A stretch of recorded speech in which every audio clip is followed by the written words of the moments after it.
안녕하세요. 저는 돌싱녀로 돌아온 30대 초반의 지방 사는 여성이에요. 남자 보는 눈이 없다는 말, 혹시 그 말에 공감하신 분이 여기 있으실까 모르겠지만 저에게 이 말은 뼈아픈 이혼의 기억이기도 해요. 아, 그리고 한 가지 더. 부모가 반대하는 결혼은 하는 게 아니다라는 말도 저에게는 참 아픈 말이기도 해요. 저의 결혼을 아버지가 무척 반대하셨거든요. 저와 남편은 동갑내기로 친구들의 소개로 만나게 됐어요. 남편은 제조업 종사자였고 저는 네일샵을 운영 중이었어요. 저는 어릴 때부터 공부보다는 미용에 더 관심이 있었고 그 때문에 대학교 진학은 포기했었어요. 남편은 대학교는 나왔고요. 처음에 남편을 저희 친정집에 데려갔을 때 저녁을 먹고 이야기를 나누던 아버지는 남편이 돌아가고 나서 저에게 결혼은 하지 말고 연애만 하라고 했었어요.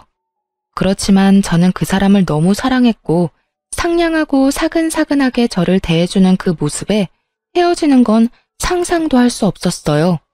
결국은 제가 밀어붙여서 결혼에 성공하게 됐어요. 잘 살면 된다는 생각을 했거든요. 다들 처음 결혼할 때 그렇게 생각하잖아요. 저도 똑같았어요. 잘 사는 모습 보여주면 된다라고 쓸데없이 비장하게 생각했는데 정말 불과 3년 만에 헤어지게 될 줄 그 당시에는 상상도 못했죠.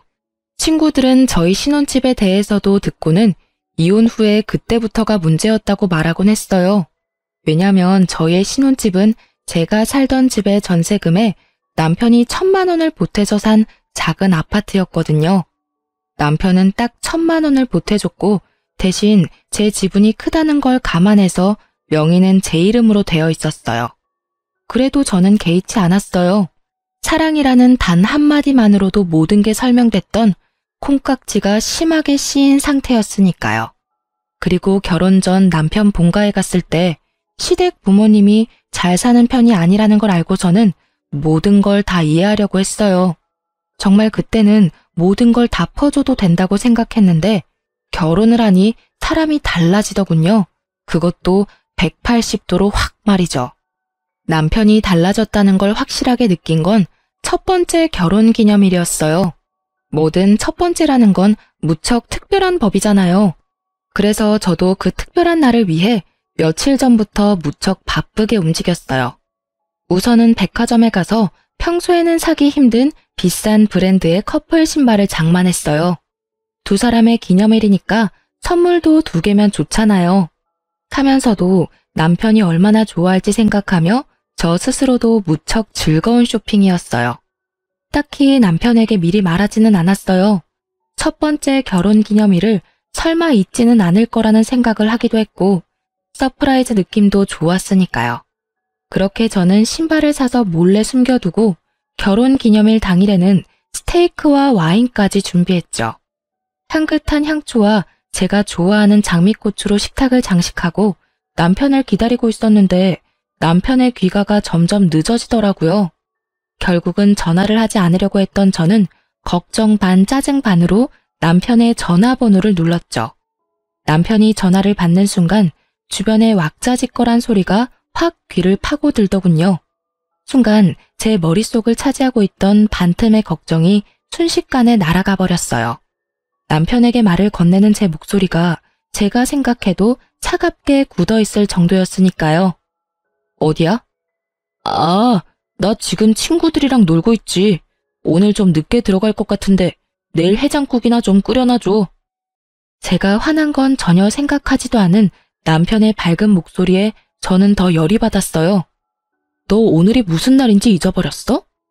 그렇게 물으면서도 저는 머릿속으로 왜 이렇게 중요한 날을 잊어버린 거야 하고 생각하고 있었어요. 그런데 오늘? 결혼기념일 맞지? 내뱉으려고 미리 머금었던 말들이 그 말에 다시 목구멍 안으로 쑥 밀려 들어가 버렸어요.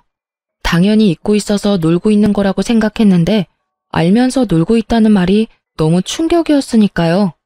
제가 말을 잊지 못하니 남편이 먼저 말하더군요. 내가 안 와서 화났어? 자기가 좀 이해해.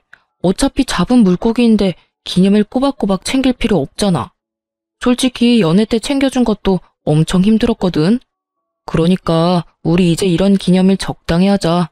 솔직히 연애 때 힘 다 써서 이젠 그런 거 챙길 힘도 없어. 해맑게 미친 소리를 하고 일방적으로 전화를 끊는 남편 놈을 보니 갑자기 부모님 생각이 나더라고요. 하지 마라는 결혼했다가 이 꼴이 된 것 같아서 힘든 소리도 못하겠고 열은 받았는데 풀 곳은 없고 결국은 저도 행동으로 보여주기로 했어요. 저는 제가 산 신발 선물을 꺼내 사진을 찍었어요. 그리고 그걸 SNS에 올리고 미안해 안녕 이라고 썼거든요. 남편이 그걸 보고 돌아오기만 한다면 용서해주겠다는 마음으로요. 그런데 연락 하나 없더라고요. 신경도 안 쓰고 열심히 놀고 있는 모양이더라고요. 부글부글 끓는 마음으로 남편을 기다렸는데 기다리는 남편은 오질 않고 문자 하나가 먼저 도착하더군요. 42만 5천 원이라는 금액의 술값 문자요. 남편은요, 남들이 우쭈쭈 하는 거에 약해 빠져서 누가 엉덩이만 살살 긁어주면 자기가 뭐라도 됐냥 큰 돈도 결제하곤 했어요. 그리고 주변의 나쁜 친구들은 모두 그걸 알고 이용해 먹는 거였고요. 결국은 자기가 대단한 사람이 됐다며 정신승리까지 하기도 했죠.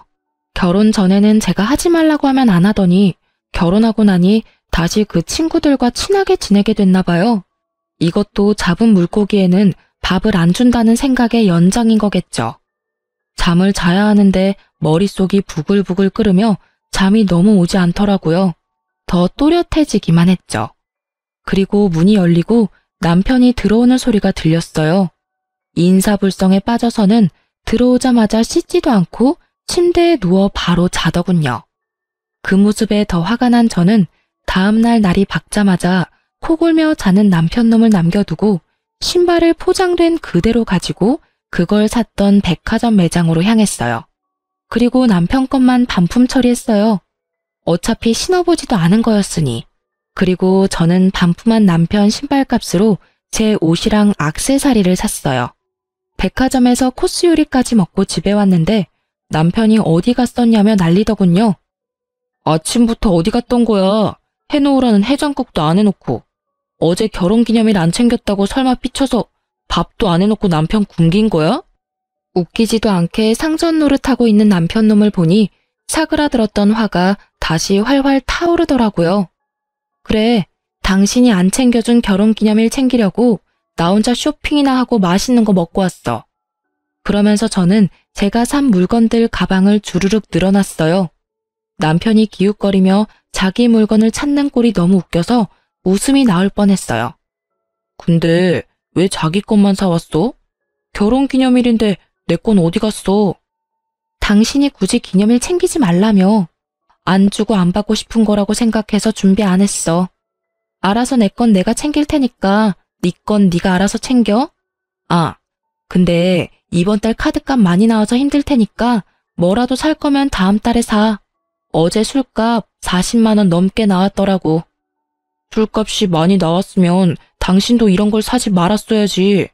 너 설마 내가 어제 결혼기념일에 술 마시러 갔다고 화나서 이런 짓 한 거야? 정말? 술값을 많이 쓴 건 너잖아. 근데 왜 내가 당신 때문에 아껴 써야 하는데? 나도 돈 벌고 있어. 너한테 돈 타서 쓰는 것도 아닌데 왜 참견이야? 그리고 나는 어차피 결혼하면서 당신 따라 멀리 오는 바람에 돈 쓸 친구도 없어서 당신처럼 하룻밤에 40만 원 넘게 쓸 일이 없거든? 근데 너무 불공평하잖아. 당신은 돈을 그만큼이나 유흥비로 썼는데 왜 나는 그 돈을 못 써? 나도 그만큼 쓰려고 나를 위해 쇼핑한 거야. 그 정도는 이해하지? 그렇게 이야기해도 남편은 이해를 못 하더라고요. 그저 자기 선물이 없다는 거에만 꽂혀서는 계속 선물 이야기만 해댔어요. 아, 장난하지 말고. 내 선물 있지? 어제 SNS에 올린 거 아침에 봤거든? 신발 사놓은 거 맞지? 그거? 반품했는데? 너 어차피 잡은 물고기 밥 안 준다며? 우리 첫 결혼기념일이라 내 돈을 좀 썼는데 네가 그런 생각이면 나도 따라야지 뭐. 그래서 내 것만 남겨두고 반품했어. 그걸 왜 네 맘대로 반품하는 건데? 아, 진짜 어이없네. 아니, 무슨 생각으로 샀다가 반품을 한 거야? 이래서 못 배워먹은 것들은 티가 나. 아무것도 아닌 일에 금방 토라져서는 이런 일이나 버리고. 머리 빈 여자랑은 결혼하지 말았어야 했는데 내가 바보지. 어휴. 그래, 나 고등학교도 겨우 졸업했어. 근데 내가 산 물건 내가 처분하는 게 왜 안 되는 건데? 네 돈 주고 산 것도 아니잖아. 반품을 하든 태워 먹든 네가 무슨 상관이야? 그리고 못 배운 여자들이 금방 토라진다는 건 또 무슨 어이없는 소리고? 당신이야말로 편협하고 쪼잔한 남자지. 오히려 저를 깔아내리며 상식 이하의 여자로 만드는 남편을 향해 분노로 가득 차 소리쳤어요. 엄청 화가 나는데 머리는 차분해지더라고요. 마치 얼음물을 뒤집어 쓴 것처럼요. 아니, 사줬다가 반품하는 것도 웃기잖아. 그냥 줬으면 될 일을 왜 번거롭게 반품을 했냐고. 아니, 너 해달라는 대로 해줬는데 왜 지랄인지 모르겠네? 이런 거 챙기지 말자며. 잡은 물고기 밥도 안 준다며. 나도 똑같이 하겠다니깐? 걱정하지 마. 앞으로도 쭉 그렇게 안 챙겨줄 거니까. 생일도 각자 알아서 챙겨. 알았지? 결국 신발 하나 날려먹고 앞으로의 선물 기회도 날려먹을 상황에 처한 남편은 그게 아깝기는 했는지 그 뒤로는 기념일을 꼬박꼬박 챙기더라고요. 아주 싸고 생색내기 좋은 것들로만요. 사랑이나 애정 따위는 들어있지 않은 그런 물건들 말이에요. 그러면서도 꼭 자기가 원하는 것도 꼭 챙기더라고요. 그 이후로 마음에 생긴 균열은 급하게 봉합이 됐지만 이미 무너진 신뢰는 다시 세워지지 않더라고요. 그렇지만 저희의 결혼 생활은 다시 이어졌어요. 그 정도 싸움으로 이혼을 결정하는 사람은 없잖아요. 이때는 그저 남편 놈의 나쁜 면을 하나 정도 알게 됐다는 느낌 정도였거든요. 그런 저를 이혼 생각에 빠지도록 만든 건 그로부터 2년이 되지 않던 어느 날의 일이었어요. 그때는 저희 아버지의 환갑이 곧 다가오고 있을 때였어요. 저희 아버지는 형제가 5이었는데 아버지 위로 두 큰삼촌은 환갑이 되기도 전에 돌아가셨거든요. 그래서 저희 가족에게 환갑은 무척 중요한 행사이기도 했어요. 게다가 그 다음 해에는 시부의 칠순 잔치도 있었기에 남편과 함께 저희는 3년이 다 되어 가도록 돈을 모으고 있었어요. 각자 30만 원씩 돈을 내서 총 60만 원을 한 달에 모았으니까 그 당시에는 2천만 원에 가까운 돈이 저금되어 있었어요. 그리고 그렇게 아버지 환갑을 며칠 앞둔 날 갑자기 시부모님께서 해외여행을 떠나신다고 연락이 왔더라고요. 저는 갑작스레 여행 간다는 연락이 와서 당황했어요. 그 전에 남편이나 시댁에서 말해줄 거라고 생각했는데 당일날 알게 됐거든요. 그래도 두 분이 노후를 잘 보내고 있구나 하는 생각으로 평범하게 지내려고 했는데 그 뒤로 두 분이 단톡방에 올리는 사진들이 무척이나 심상치 않더라고요. 비싸 보이는 침실의 모습과 음식들의 사진, 그리고 무엇보다 배경이 바닷가라는 것을 보고 그제야 두 분이 크루즈 여행을 갔구나 하고 생각을 했던 거죠. 호화로운 모습을 보니 한 사람당 돈 1,000만 원은 깨졌겠구나 하는 생각을 잠시 했는데 불현듯 그 큰 돈이 어디서 났을까 하는 생각이 떠오르더라고요. 시댁이 원래 그다지 부유한 집안은 아니었거든요. 콕 집어 말하자면 돈을 악착같이 아끼며 사시는 분들이라 저렇게 비싼 것들을 살 성격도 못 되시는데 말이죠. 여행이라면 관광버스에 10,000원 주고 가는 것만 생각하시던 분들인데 갑작스러운 크루즈 여행이라니. 게다가 옷도 다 새로 사서 입었는지 무척 비싼 옷을 입고 있더라고요. 저는 순간 쎄한 느낌이 등골을 스치는 걸 느꼈어요. 시부모가 로또에 당첨된 게 아니라면 무슨 일이 생긴 게 틀림없다는 생각으로 남편에게 조심스레 물어봤어요. 근데 당신 시댁 어른들 무슨 돈이 있으셔서 크루즈 여행을 가셨을까? 평소에는 비싼 음식 먹기만 해도 경기를 하시는 분들이시잖아. 그거? 내가 돈 좀 보태드렸어. 명색이 아들인데 이럴 때 효도 좀 해야지. 안 그래? 아버지 칠순도 얼마 안 남고 해서 말이야. 저는 그 말에 화가 났어요. 그렇지만 뭐라 할 수는 없었어요. 자기 부모님 여행 보내드리는데 자기 돈 보태는 거 제가 뭐라고 할 수 있는 상황이 아니잖아요. 그렇지만 우리는 부부고 서로 경제권을 완전히 묶은 건 아니지만 큰돈 들어가고 나가는 거는 서로에게 알리는 게 좋잖아요. 그래서 제가 남편에게 한마디 했어요. 부모님 여행 보내드리는 거 나도 찬성이긴 한데 그렇게 큰 돈 쓸 거면 미리 나한테 말 좀 해줘야 하지 않아? 게다가 여행 가시는 걸 당일날 아는 것도 좀 그렇고. 그런 건 미리 좀 말을 해줘. 어차피 다시 모으면 되잖아. 금방 돈 모았는데 또 금방 모이겠지. 그 말에 저는 잠깐 머리가 멈췄어요. 제가 뭘 들은 건가 싶었거든요. 다시 모으자니 뭘? 재차 확인하는 제 모습에 남편은 태연스럽게 말하더라고요. 우리 한 달에 30만 원씩 총 60만 원씩 모으던 거 있잖아. 그 돈으로 크루즈 여행 티켓 끊고 옷도 사드렸지. 비싼 데 가면 비싼 옷도 입어줘야 하니까. 그 말은 우리가 모았던 2천만 원을 시부모 크루즈 여행에 보탰다는 말이었어요. 저는 완전 빡쳐서 남편에게 꽥 소리를 질렀어요. 그 돈을 왜 네가 멋대로 써? 그건 네 돈이 아니라 우리 돈이야. 너랑 내가 모은 돈. 너 그거 얼마나 썼어? 통장에 있는 돈 다 썼어. 야, 쪼잔하게 그딴 걸로 이렇게 화내는 거 좀 아니지 않아? 쪼잔? 말 그따위로 할 거야? 우리 아버지 환갑이 곧 내일 모레야. 어떻게 할 건데? 그때 드리려고 악착같이 모은 돈을 네가 왜 다 날려? 너 말 이상하게 한다. 무슨 돈을 다 날려? 넌 시댁에 쓴 돈도 날렸다고 하는 거야? 어이구, 그러면서 자기 부모님 환갑은 얼마나 챙기는지. 어차피 환갑 요새 중요하지도 않은데 그냥 넘어가면 될 일이지. 뭘 그렇게 목숨 걸듯 이야기하고 난리야? 뭐가 그리 당당한지 얼굴 빳빳하게 쳐들고 저한테 한 소리 하는 남편놈의 얼굴에 진짜 돌아버리겠더라고요. 내가 분명히 말했잖아. 우리 큰아버지들 다 환갑 되기 전에 돌아가셔서 우리 집에서는 환갑도 중요하다고. 아니, 이렇게 네 멋대로 살 거면 결혼은 왜 했어? 이딴 식으로 행동할 거면 우리 이혼해. 이혼? 나는 절대 이혼 못해. 아니지, 안 해. 내가 도대체 뭘 그렇게 잘못했길래 이혼 이야기까지 하는 건데? 내가 못할 말을 했어? 나쁜 말을 했어? 이혼하면 내가 힘들까? 네가 힘들까? 뭘 알고나 떠들어야지.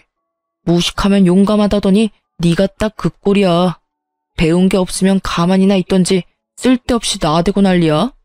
나는 너처럼 돈밖에 모르는 여자 딱 징그러워. 완전 과대망상 환자 아니야? 아니, 그 돈 좀 썼다고 이런 식으로 사람을 몰아? 남편놈의 그 말이 저에게는 진짜 인연 끊자는 식의 막말로밖에 들리지 않았어요. 그럼 무식하고 돈밖에 모르는 징그러운 여자랑 왜 이혼은 안 해주는데? 그렇게 답답하고 열받으면 왜 나랑 살아? 배운 거 많고 돈에 초연한 그런 여자랑 살던지. 아, 맞다. 너 나한테 빨대 꽂으려고 결혼한 거지? 그래. 그러면 다른 여자 찾기 힘들겠지. 어떤 돈 많은 여자가 미쳤다고 당신 같은 남자한테 미래를 올인하겠어? 안 그래? 와이프 집안 사정 다 알고도 정신 나간 짓을 하는데 어떤 여자가 제정신으로 당신한테 오겠어? 너 말 다 했어? 어디서 그따위 소리를 짓거리고 난리야. 진짜 봐주는 것도 정도가 있다고. 내가 너 불쌍해서 데리고 살겠다고 하는 거 진짜 모르겠어? 네가 자선사업가라도 돼? 웃기지도 않아. 네 가짜는 친구들이 떠받들어주니 네가 뭐라도 되는 것 같아? 너 진짜 별거 아니야. 마누라 등이나 처먹는 천하의 호로새끼 정도지. 불쌍하다고 생각하지 말고 이혼해줘. 그렇게 저는 이혼을 선언했고 남편을 제 삶에서 분리하는 작업에 들어가기로 했어요. 그런데 그 대화를 나눈 다음 날도 남편한테 이혼 서류를 가지러 간다고 말했지만 혼자 유유자적하더라고요. 당신이 나 같은 남자를 어디서 만나? 나랑 이혼하면 무조건 망할 건데 무슨 배짱으로 이러는지 원. 내가 넓은 마음으로 용서해 줄 테니까 나한테 미안하다고 하고 끝내. 어? 이렇게 말하는 꼴을 보니 용서할 마음이 생기겠어요? 생기더라도 당장 달아났겠죠. 그런 제 속도 모르고 남편놈은 저한테 사과하라며 난리더라고요. 상황이 이해가 안 가나 봐요. 미쳤어? 헛소리 그만하고 당장 이 집에서 나가. 난 당신 얼굴 꼴도 보기 싫으니까. 당장. 내가 왜 집을 나가? 이 집 살 때 내가 1,000만 원 보탠 거 잊었어? 나한테도 지분이 있으니까 네 맘대로 내보낼 수는 없지. 아니, 내가 도대체 뭘 잘못했는데 이런 일을 당해야 하는데? 꼴랑 그 2,000만 원 좀 썼다고 나를 완전 죽일 놈으로 모는 거야? 시부모한테 즐거운 한때 선물해줬다고 생각하는 게 그렇게 아까워? 아직도 정신을 못 차렸네. 내가 시부모한테 그 돈 줬다고 화내는 게 아니라는 걸. 왜 아직도 모르는지 이해가 안 되네? 그 돈이 10만 원이던 100만 원이던 1000만 원이던 네가 같이 모은 돈에 대한 결정을 혼자서 했다는 게 화가 나는 거라고 몇 번을 이야기해야 알아듣냐고. 그리고 이 집 살 때 네가 보탠 1000만 원? 당신이 시부모 여행 때 낸 돈 2000 중에 절반은 내 돈이니까 그거랑 퉁치면 되겠네. 어차피 내 동의 없이 내 돈 1000만 원 썼으니 당신이 나한테 그 돈 줘야 하는 거 알지? 네 돈이 내 돈이지. 우리 결혼해서 부부라고. 돈 문제 같은 건 알아서 할 수 있는 거 아니야? 좀 융통성 있게 굴라고. 이렇게 꽉 막힌 여자였어 너? 내가 막혔냐? 네가 막혔지.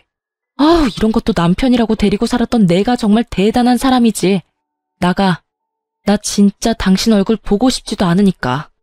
저는 남편에게 소리를 질렀지만 남편은 꼼짝도 하지 않더라고요. 유유자적 소파와 한몸이 되어 느긋한 그 모습을 보니 너무 화가 나더라고요. 그렇지만 힘에서 이길 수 없으니 다른 방법을 찾아내기로 했어요. 남편은 저의 이혼에 관한 말을 믿지 않는 분위기였고 더 이상 남편에게 소리 지르지 않았어요.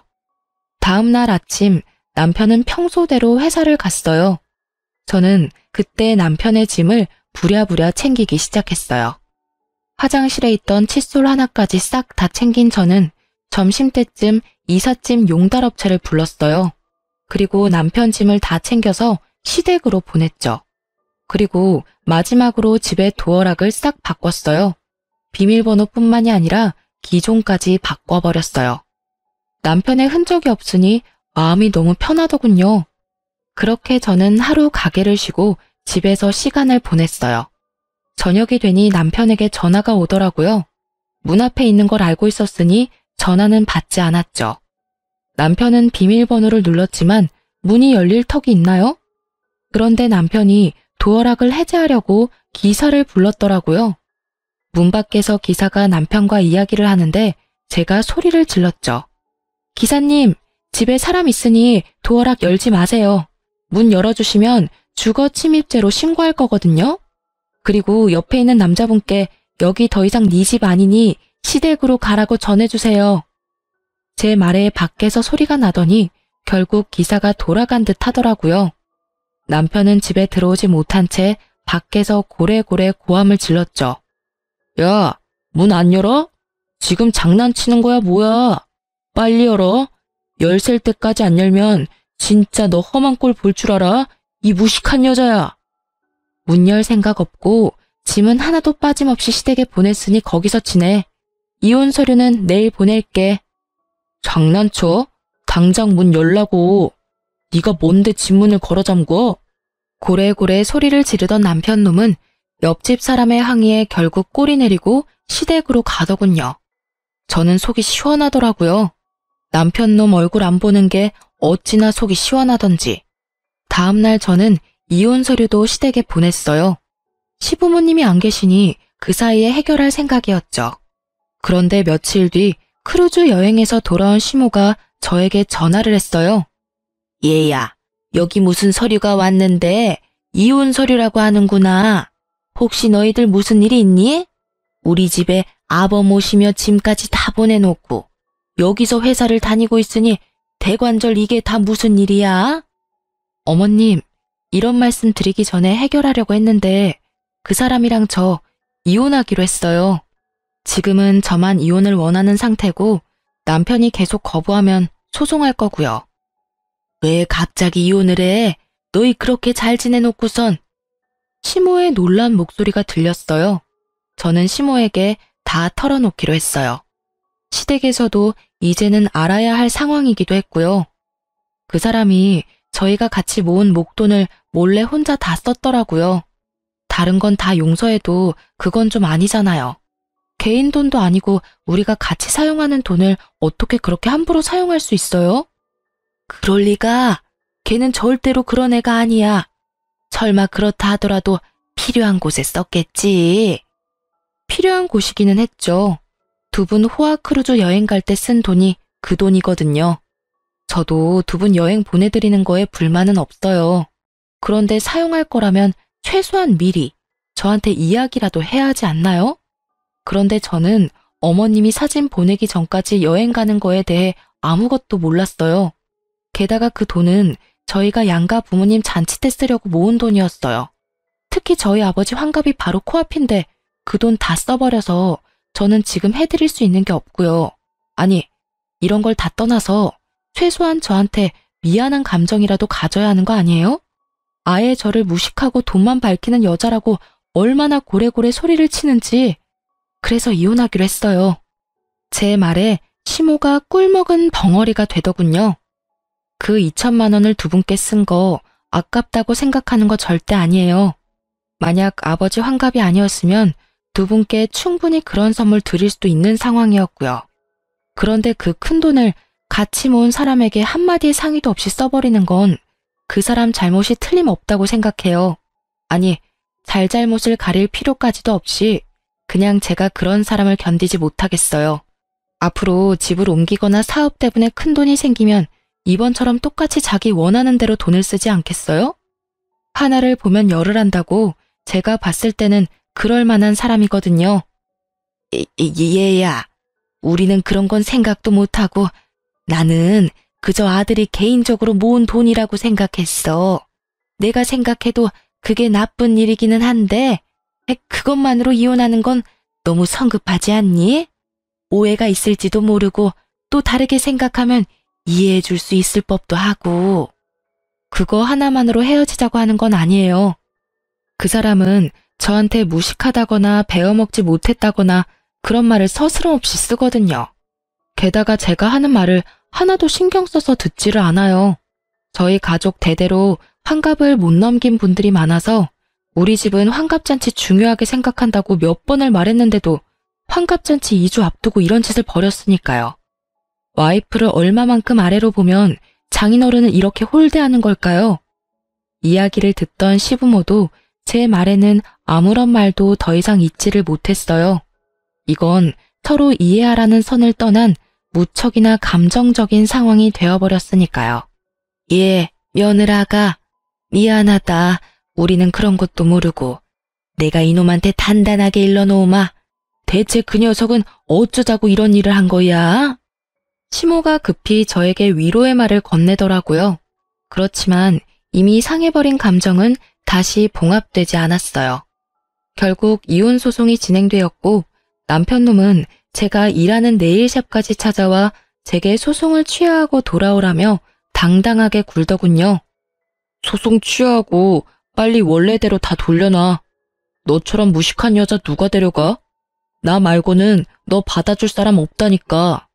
그리고 내가 100번 양보해서 이번 환갑 때 50만 원 정도 지원해 줄게. 솔직히 그거면 떡을 치고도 남잖아. 정말 말은 잘하죠. 1,000만 원과 50만 원이 비교가 되는 것도 아닌데 마치 인심 써서 그 정도 해준다는 걸 보니 정말 대단하다 싶더라고요. 지금 나하고 개그하는 거야? 2,000만 원을 가져다가 홀라당 해먹고는 고작 50만 원을 준다고? 너한테는 그게 상식이야? 어떻게 눈 하나 깜빡 안 하고 그런 미친 소리가 나와? 그리고 내가 많이 배우지 못한 건 맞지만 네가 인간이 덜 된 놈이라는 건 잘 알겠어. 넌 뭘 그렇게 많이 배웠길래 남이 모은 돈까지 말도 없이 쓰는 미친 짓거리까지 배운 거야? 미친 짓거리? 이게 사람이 봐주니까 눈에 뵈는 게 없지? 나 오늘 여기서 계속 죽치고 있을 거니까 알아서 해. 네가 소송 취하해줄 때까지 나 안 나가. 남편놈은 대기석 의자에 널브러지듯이 앉아서는 눈까지 감고 팔짱까지 끼고는 모르쇠로 운운하며 앉아있더라고요. 웃기지도 않네. 그렇게 대단한 님께서 왜 나 같은 별 볼 일 없는 여자랑 이혼을 못해서 그렇게 난리야? 혹시 집 때문에 그런 거야? 아니면 또 돈 모아두면 다 가져가려고 그런 거야? 짐작하는 곳이 너무 많은데 다 나쁜 이유들 뿐이라서 나는 이혼 소송 취할 이유가 없는데. 저는 남편놈을 향해 쏘아붙였어요. 정신 나간 헛소리를 실실 하는 거 보니 진짜 실성이라도 했나 싶었거든요. 제 말을 듣고도 들은 척도 안 하는 남편놈을 보고 제가 말로 해서는 안 될 것 같아서 그 길로 친오빠들에게 전화해서 저의 네일샵으로 불렀어요. 남편놈이 남의 영업장에서 일을 방해하고 있다가 들어오는 오빠들의 모습에 그나마 정상적인 모습을 취하더군요. 이 양반이 또 여기서 이러고 있네. 당장 여기서 나와. 남의 가게 영업 방해하지 말고. 오빠 셋이 그놈 앞에서 으름장을 놓는데도 철면피를 쓴 이 남자는 더욱 뻔뻔하게 굴더라고요. 아니 형님, 저희는 아직 결혼한 사이예요. 와이프 옆에 있는 게 뭐가 그렇게 잘못된 건가요? 그리고 남의 부부 일에 참견하지 마시죠. 잘못이지. 동생이 싫다는데 계속 이러는 거 스토킹인 거 몰라? 그리고 우리는 처음부터 널 우리 가족으로 생각한 적 없어. 동생이 너무 원해서 결혼을 시켜준 것뿐이고 다행스럽게도 이제라도 헤어진다는데 당연히 도와줘야지. 그러니 더 이상 동생 괴롭히지 말고 썩 꺼져. 괴롭히기는 누가 괴롭혔다고 그럽니까? 그냥 오해가 좀 쌓인 것뿐이라고요. 이야기하다 보면 다시 돌아올 일이고 다시 얼굴 맞대고 살다 보면 좋아질 일이고. 마치 자신은 하늘을 우러러 한 점 부끄럼 없다는 듯 당당하게 말하는 걸 보니 제 뱃속이 다 꼬이더라고요. 좋아지기는 혼자 김칫국 마시지 말고 나가라니까. 한 번만 더 우리 동생 괴롭히면 그때는 주저하지 않고 경찰에 신고할 테니까 알아서 하라고. 결국 3명의 오빠들에게 한 소리 거하게 들은 남편놈은 투덜대며 돌아갔어요. 저는 오빠들에게 너무 미안한 마음뿐이었어요. 그렇지만 오빠들은 역시 제 편이더라고요. 저 자식 또 오면 우리한테 전화해. 어차피 우리 다 근처에 있잖아. 우리 없으면 아버지 불러도 되고. 아빠는 너무 미안해서 못 불러. 그렇게 반대하는 결혼했었는데 이제 와서 도와달라고 하는 것도 죄송스럽고. 걱정하지 말래도 아빠가 너한테 쏟는 애정이 보통은 아니잖아. 그러니까 다음에 이런 일 있으면 아버지 불러. 알았지? 저는 오빠의 말대로 하기로 했어요. 그리고 남편놈이 사업장 근처에 얼씬거리기만 해도 오빠들을 소환했어요. 그리고 그렇게 얼마 지나지 않아서 남편놈은 체념한 건지 더 이상 오지 않더라고요. 그리고 이혼 판결이 났어요. 어차피 결혼 생활도 길지 않았고 재산 분할은 예상한 바와 크게 다르지 않더라고요. 그 집은 제 품에 돌아왔지만 사실 더 이상 살고 싶은 마음도 없었고 그 집이 제가 원했던 집도 아니었거든요. 그저 전 남편 사정에 맞춰 찾은 집이었을 뿐이니까요. 그래서 소송 끝나고 법률관계 정리 끝나고 나서는 후다닥 집부터 팔아버렸어요. 그런데 이렇게 모든 게 깨끗하게 끝났으면 좋았을 텐데 갑자기 전 남편이 제 가게로 다시 찾아왔더라고요. 구질구질하게 구는 남편놈 때문에 진절머리가 날 지경이었지만 가게에서 난동을 피우며 헛소리를 하더라고요. 아니, 왜 네가 집을 가져가? 그 집 살 때 나도 돈 1,000만 원 낸 거 알잖아. 그러면 나한테도 뭐 좀 떨어져야 하는 거 아니야? 이건 한참 잘못됐어. 소송이 잘못된 거라고. 게다가 애초부터 잘못은 네가 했는데 피해는 내가 봐야 하는데 둘이 같이 모은 돈이니 내가 어떻게 쓰던 네가 따라와주면 될 일이잖아. 네가 이해심이 모자라서 이혼을 하게 됐는데 피해는 왜 내가 받아야 하냐고. 구구절절 하는 말마다 내게 잘못을 떠넘기는 걸 보니 여전히 반성이라고는 하나도 안 하고 있더라고요. 그 이야기를 듣고 있던 제가 열받아서 한 소리 하려는데 네일샵 안쪽으로 아버지가 들어오시더라고요. 제가 이혼한 걸 최근에 알게 되신 아버지는 남편놈이 저번에 가게에서 난동 피운 걸 오빠들에게 듣고서는 이렇게 제 작업장 근처에 항상 계셨거든요. 남편놈 오면 꼭 한마디 해줄 거라고 말이죠. 전 남편은 이제는 눈에 뵈는 것도 없는지 제 아버지를 보고도 남편놈은 뻔뻔하게 굴더라고요. 그래도 큰 소리를 치지 못하는 눈치였어요. 아니 이게 누군가? 내 딸하고 이혼한 사람 아닌가? 그런데 왜 여기 있어? 애저녁에 똑똑하고 마음씨 넓은 여자 찾아 떠난 줄 알았더니.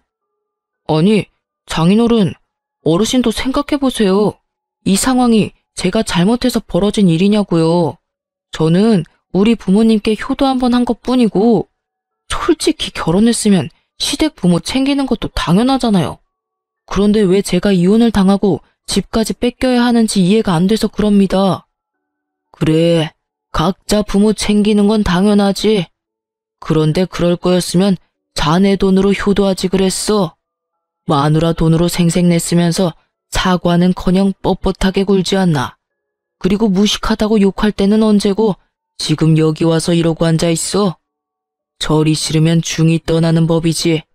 자네가 집 가진 우리 딸이 싫으면 자네가 떠나는 게 맞지 않나. 설마 이제 와서 사랑 같은 정신 나간 소리 하려는 건 아닐 거고. 그럼 그 집이 그렇게 아깝나? 그렇게 말씀하시면 안 되죠. 소송 자체부터가 잘못된 거라고요. 저는 하늘에 맹세코 잘못한 게 없고 왜 피해는 제가 고스란히 다 받아야 되는지 모르겠습니다. 와이프가 시댁을 모시지 않은 게 더 큰 잘못이라고요. 그러니까 같이 살던 집의 절반은 제 것이나 다름없고요. 그게 무슨 말도 안 되는 소리야. 잠깐 기다려봐라. 그래, 자네가 그 집 마련할 때 얼마 냈지? 딱 1,000만 원이라고 알고 있네. 그렇다면 자네가 쓴 2,000만 원에 대해 아무 책임을 물지 않을 테니 자네도 그 집에 쓴 1,000만 원에 대해서는 아무 책임을 묻지 말게. 계산은 그거로 끝이야. 그렇지만 저도 재산 형성에 크게 도움이 됐다고요. 그 부분을 인정을 안 해주시니까 제가 돈을 벌어서 엄한데 썼겠습니까? 다 가족을 위해서 쓴 거지. 그러니 재산 형성에 도움이 된 거잖아요. 야, 네 그 쓰레기 같은 친구들한테 한 달에 100만 원을 뜯기는 호구가 너야. 그 친구들이 너 좋아서 네 옆에 있는 줄 알지? 다 네가 돈을 그만큼 쓰니까 옆에 붙어서 알랑거리는 거지. 돈 없어봐. 네 옆에 있겠어? 그래놓고 뭐? 가족을 위해서 썼다고? 결혼하고 기념일마다 날 챙겨주기를 했어? 선물을 사주기를 했어? 아무것도 해준 것도 없는 주제에 뚫린 입이라고 막말한다 이거지? 재산 형성에 도움이 돼? 지랄하네. 돈 한 번 갖다 주지도 않고 쓰기만 한 네가 무슨 자격으로 여기 와서 이러고 있는 거야? 그러고도 네가 인간이냐? 야, 네가 아무것도 몰라서 그러는데 나도 충분히 남편으로서 부부의 일원으로 재산 형성에 도움이 됐다고. 그리고 친구들한테 돈 쓰는 건 유흥비라고. 너랑 외식할 때도 돈 냈잖아. 어디서 못 배운 티를 내? 네가 뭐 법률적으로 아는 게 있긴 해? 어디서 주워들어가지고 어림짐작하는 것 같은데 제발 좀 제대로 알고 이야기를 해. 결국은 아버지 앞에서도 못 배웠네 어쩌네 입을 놀린 남편놈을 보며 저는 눈앞이 캄캄하더라고요. 그 이야기를 듣던 아버지가 한 소리 하더군요. 그래, 자네 말대로 우리 딸이 배움이 부족하기는 하지. 그런데 그렇게 부족한 우리 딸에게 많은 게 하나 있어. 이제 와서 자네한테 이런 말 하는 게 미안해서 말 안 하려고 했는데 말이지. 우리 딸은 돈복이 많지. 자네가 있는 이 건물이 누구 것인지 모르지? 바로 내 것이라네. 그리고 딸은 조만간 이 건물을 물려받을 거야. 딸이 나한테 아주 좋은 환갑 선물을 줬거든.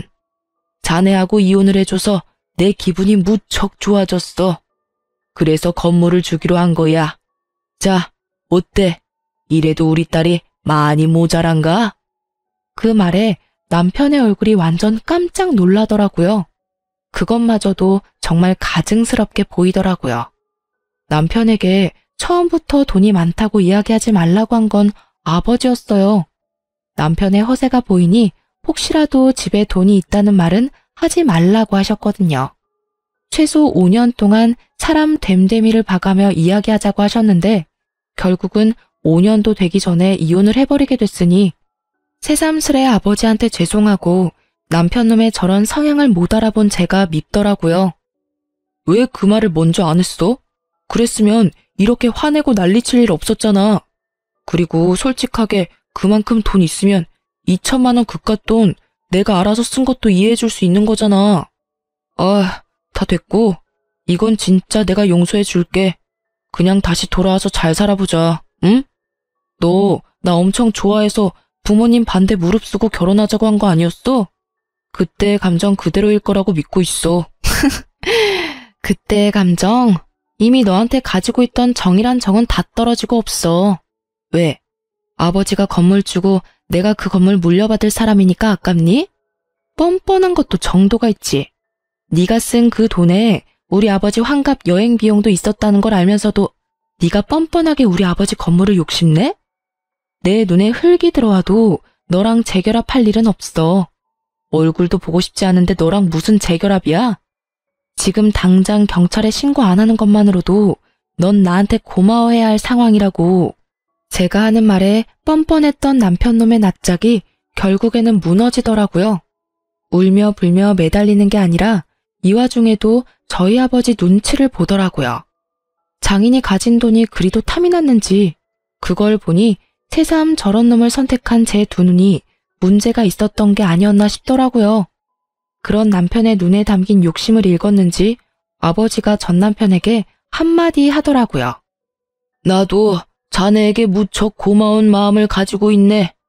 이번 환갑 때 내게 쓸 돈을 자네가 다 쓰는 바람에 딸이 이렇게 정신을 차리고 집으로 돌아오지 않았는가. 그러니 고맙지. 그 말에 결국 남편놈은 더 이상 되돌릴 수 없다고 느꼈는지 제 발로 제 가게에서 나가더라고요. 그러나 그 뒤로도 미련이 남았는지 몇 번을 술을 먹고 전화하길래 전화번호 싹 바꿔버렸어요. 그리고 제 가게도 내놓고 다른 데 가게 얻었어요. 나중에 우연히 소식을 접했는데 시댁 크루즈 비용은 우리가 모은 돈으로 다 써버리고 시부모 옷값과 쇼핑에 든 카드값들은 결국 못 갚아서 빚이 터져버렸다고 하더라고요. 원래는 우리가 모으던 돈들이 몇 달 다시 모이면 그 돈에서 해결하려고 했었나 봐요. 그런데 그 사이에 이혼하게 돼버리니 결국은 그게 다 빚으로 돌아와서 허덕거리며 살고 있다고 하더군요. 그걸 알고 나니 더 정 떨어지는 거 있죠? 어디까지 빌부터 먹을 생각이었는지. 게다가 어디까지 말 안 하고 또 돈을 홀라당 써버리려고 했는지. 제게 빨대꽂으려 했다는 걸 알고 나니 참으로 이혼한 게 다행으로 느껴졌어요. 이혼 후 몇 년이 지난 지금은 저도 좋은 사람과 좋은 관계를 맺고 있는 중이에요. 이혼 직후에는 제 눈을 못 믿어서 남자를 못 만날 정도였는데 최근에 아버지가 소개시켜준 사람은 첫인상은 별로였지만 계속 두고 지내니 사람됨이 괜찮아서 잘 만나고 있어요. 제게 남자 보는 눈이 없다는 걸 알고 나니 아버지의 안목을 믿게 되더라고요. 생각보다 좋은 사람이라 미래를 생각하고 있을 정도고요. 이혼을 한번 하니 결혼에 관한 말들이 어느 정도 맞는 말이었다는 걸 깨닫게 됐어요. 부모가 원하지 않는 결혼은 하지 않는 게 낫다라고 하잖아요. 세상을 좀 더 산 사람들 눈에는 제가 보지 못하는 무언가가 보이는 것 같아요. 아버지에게도 물어보니 처음부터 말투나 대화 내용에서 욕심과 허영이 많다는 느낌을 받았다고 하셨대요. 그리고 결국은 그런 것들이 터져서 이혼을 하게 된 거였고요. 솔직히 부모의 반대에도 잘 사는 사람들이 많을 거예요. 그렇지만 저희는 그게 아니었던 거죠. 이렇게 글로 쓰니 참으로 제가 못났던 것 같아요. 물론 거지 같은 남편 만난 게 온전히 제 잘못만은 아니죠. 결혼 전에는 정상적으로 행동하려고 노력해서인지 그런 모습들을 많이 보지는 못했거든요. 정말 사소하고 작은 것들에서 그런 모습들을 발견할 수 있는데 저에게는 그런 경험이 없었던 거예요. 제가 사람 보는 눈이 없다는 것보다도 상대방을 속이는 사람을 조심하라는 말을 하고 싶어서 글을 쓰게 됐어요. 쓰고 나니 후련하기도 하고 자아성찰이 되네요.